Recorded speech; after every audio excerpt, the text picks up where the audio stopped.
Садитесь, мы сейчас с удовольствием. Садитесь. Перестань. Да, мол, бесплатно. Нет, не надо, бесплатно. Садитесь. Тегін бересіз ба? Рахмет, Алла разы болсын.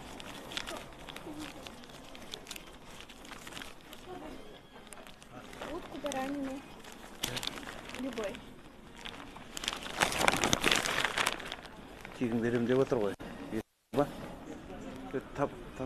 Окорочка 600 тенге. На 500 тенге шашлык не хватит. Бере салыңыз, мен төлей салам.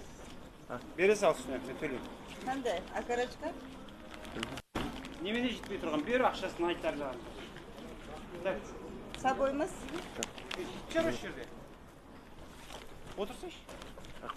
Алады. Садись, братан. Жетпесе мен төлейм. Өзім төлейм. Отыр. Ағашқа я есть, төлейм. Садись, братан. Мінекей достар, бүгін біз әдейлеп қалың қазақтың ортасына түсіп, әдейлеп базарлардан, кафелерден бәріне аралап қарадық. Мейірімсіз қазақ бар ма екен? Жоқ, ағайын, өтірік сөз. Қазақтың бәрі мейірімді. Қайсына жақындамасақ та бірде бір адам айтқан жоқ. Жоқ, бермеймін немесе жоқ. Ешкім айтқан жоқ, жоқ ал деп. Ол біздің мейірімді қазақ жасай берді.